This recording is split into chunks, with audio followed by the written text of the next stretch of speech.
तो case number 9 का shocking and होने जा रहा है लेटेस्ट एपिसोड में। मैं भैया सलूट करूंगा यहां पर बुखारी साहब की एक्टिंग को। मिस्टर रोहित मिस्टर कामरान के साथ खड़े होकर उनके दोस्त बनने की एक्टिंग करते रहे, बस एक्टिंग की आपने। और स्पेशली मैं बड़ा हैरान भी हुआ कि यार रियल लाइफ में भी ऑब्वियसली इस तरह के बहुत सारे लॉयर्स अवेलेबल हैं जो अच्छे खासे सच को झूठ में बदल कर यहाँ पर कितने मुलजिमों को उन्होंने रिहा करवा दिया होगा।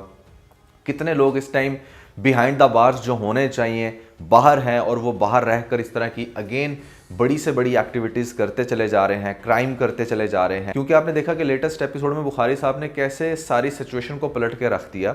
और यहाँ पर तो चलो ड्रामे के अंदर जज भी बहुत अच्छा था, बट इस सिचुएशन में इतनी ज़्यादा प्रोसीडिंग्स के बाद आई थिंक जज भी ये डिसीजन देने पर मजबूर होते हैं कि ठीक है भैया इसको बाइज्जत बरी किया जाता है। क्योंकि किसी इंसान को सज़ा देना बहुत मुश्किल होता है, किसी मुल्ज़म को डाउट की बेस पर छोड़ देना आसान होता है। यानी कि अगर आप एज अ जज ये बात सोचें कि आप पे किसी एक डिसीजन से किसी की जान जा रही है और दूसरे डिसीजन से ठीक है चूंकि आप डाउटफुल थे तो आपने छोड़ दिया, शायद आप ज़्यादा रिलैक्स फील करो। और यही हाल होता है पाकिस्तान की अदालतों का कि जहाँ पर हमारे जो जजेस होते हैं वो बहुत ही अच्छा डिसीजन नहीं ले पाते क्योंकि वकीलों के दलाइल इतने अजीब होते हैं। और यहाँ पर अब इतनी टेक्निक्स आ गई हैं लोगों को अच्छे खासे इंसान के मुंह से जो है ना वो सच के बजाय झूठ उगलवाने की।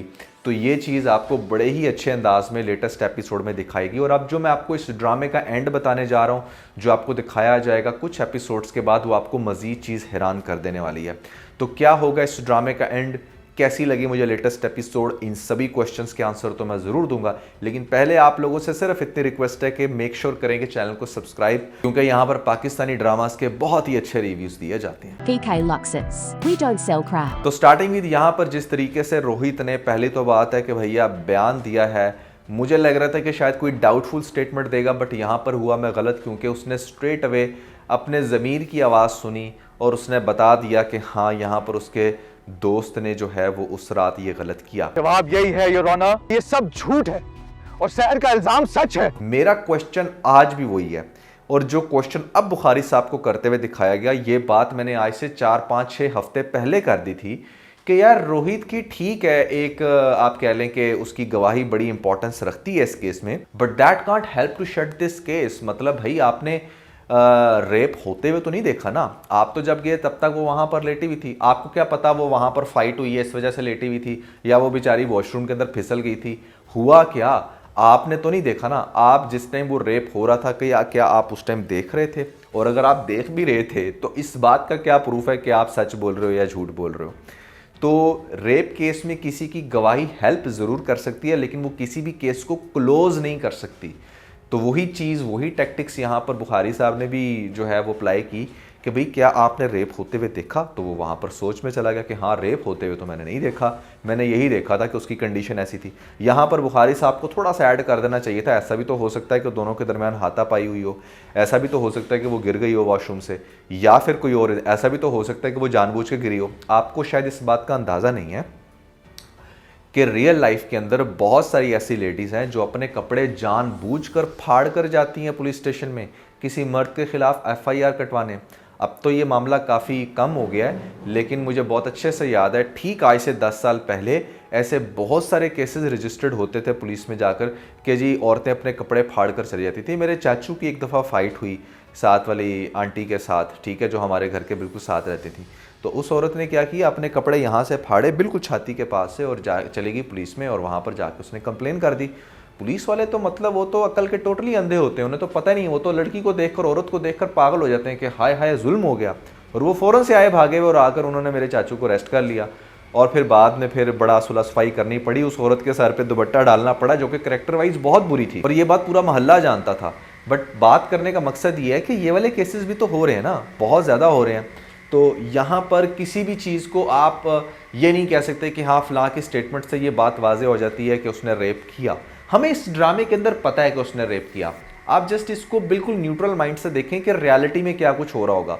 अगर एक लड़की के पास प्रूफ नहीं है और वो जाती है अदालत में जाकर ये कहती है कि मेरे साथ फलां शख्स ने रेप कर लिया, तो अदालत उसका केस कभी भी नहीं सुनेगी और सुनना चाहिए भी नहीं, क्योंकि भैया जिस चीज़ का कोई प्रूफ नहीं है, जिसके पास कोई लॉजिक नहीं है, सिर्फ इसलिए कि हाँ उसको ऐसा लगता है कि इस बंदे को सज़ा मिलनी चाहिए इसलिए मैं कोई भी एलिगेशन लगा सकती हूँ, तो एलिगेशंस की बेस पर सज़ाएं नहीं होनी चाहिए।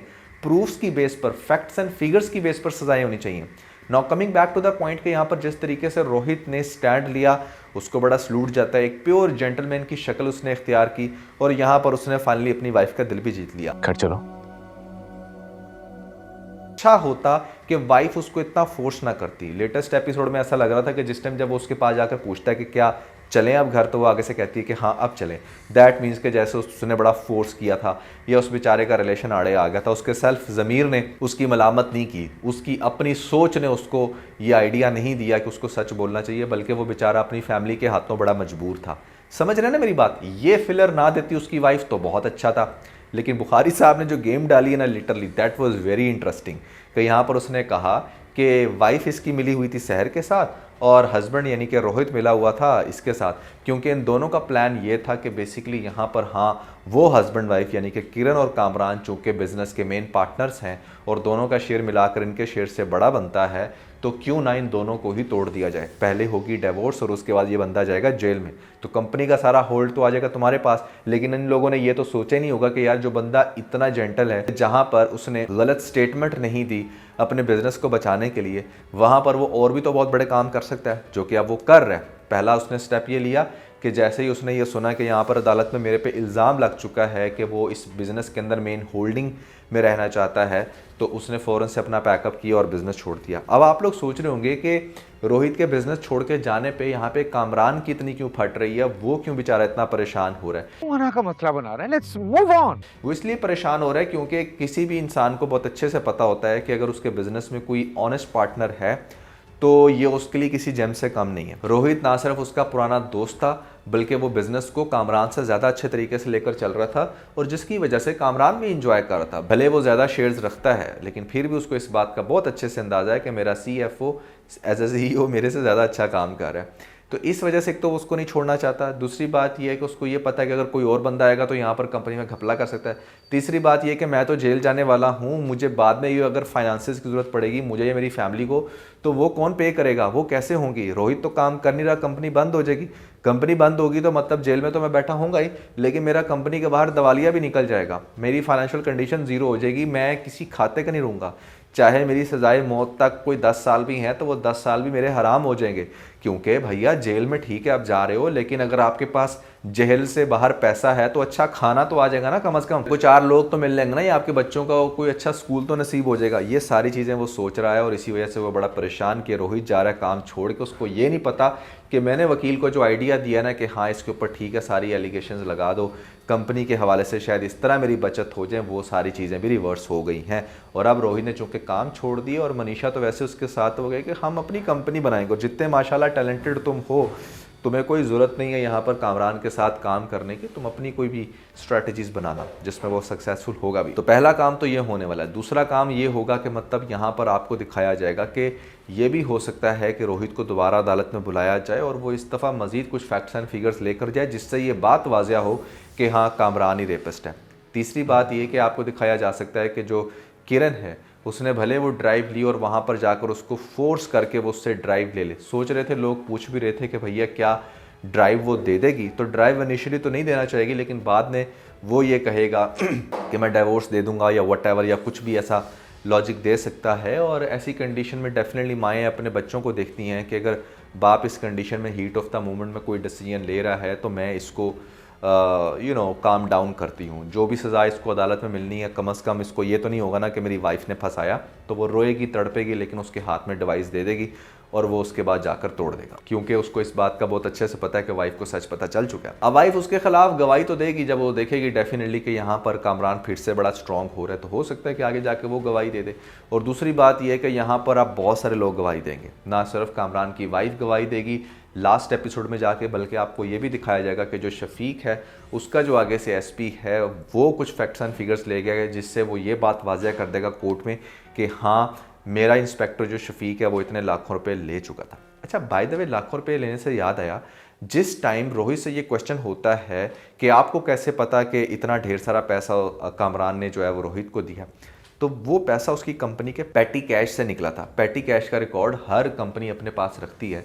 तो जब 30-40 लाख रुपए एकदम से डंप हुआ हो तो कैसे आप मतलब एज अ पार्टनर और आपको ना पता चला हो कि 30-40 लाख रुपए निकल चुका है, आपने क्यों नहीं उस चीज़ का हिसाब लिया? पहली बात तो ये है। दूसरी बात यह है कि आप उस चीज़ का प्रूफ दे सकते हैं अदालत को कि ये देखें ये पैटी कैश से पैसा निकला था हमारी कंपनी से, और कंपनी में जिस बंदे ने दिया था अकाउंट्स वो भी आके गवाही दे सकते हैं। फिर एक और बात मैं अब आपको बताता हूँ कि कहाँ कहाँ से ये लोग साबित कर सकते थे कामरान को झूठा, कि जब रोहित से पूछा गया कि ठीक है अगर कामरान के घर में सीसीटीवी नहीं है तो सीसीटीवी कैमरे रोहित के घर में तो है, तो रोहित और मनीषा तो दिखा सकते थे ना कि हाँ देखें ये बंदा इस टाइम हमारे घर में आया। ये यहाँ पर हॉल के अंदर वो सारी डिस्कशन हुई थी, हॉल में अक्सर कैमरे होते हैं, हमारे घर में भी है, तो वो बता सकते हैं कि ये देखें यहाँ पर इसके साथ ये डिस्कशन हो रही है, ये हमें चेक ऑफर कर रहा है और वो जो चेक है उसने फाड़ दिया। तो ये सारी चीज़ें ना बड़ी इंटरेस्टिंग हुई हैं। वैसे लेटेस्ट एपिसोड में ना एक दफ़ा तो ना बहुत ही ज़्यादा मज़ा आया, क्योंकि लग ऐसे रहा था कि रोहित की बात शायद किसी कंक्लूजन में आ जाए, लेकिन अदालत ने तो भैया एसपी को भी बुला लिया और यहाँ पर फर्दर फोरेंसिक करने का भी कह दिया है, जिसके बाद ये ड्रामा मज़ीद इंटरेस्टिंग होगा। तो बहुत ही अच्छा चल रहा है यार, ओवरऑल इंटरेस्टिंग लगा मुझे ड्रामा। लेटेस्ट एपिसोड देखते हैं। अब वैसे इस ड्रामे को मज़ीद ड्रैग नहीं करना चाहिए क्योंकि काफ़ी हद तक हमें स्टोरी जो है ना वो इन लोगों ने दिखा दी है। अब इनको चाहिए कि ये कंक्लूजन की तरफ आएँ और यहाँ पर ड्रामे की एक अच्छी सी बेहतरीन सी सुपर्ब सी एंडिंग करें जिसका एक बहुत अच्छा लेसन निकले। तो ये रहा भैया इसका रिव्यू। आप लोगों को कैसा लगा अपने कमेंट्स के अंदर ज़रूर बताना है। इसके अलावा अगर आप लोगों ने मेरे वो लिस्ट नहीं देखी जहाँ मैंने बताया 5 ड्रामे जो कि 2025 के बहुत ही स्टूपिड थे, तो ऊपर आपको लिंक मिल जाएगा, जल्दी से लिंक पे क्लिक करके देख के अपना फीडबैक मुझे ज़रूर दीजिएगा।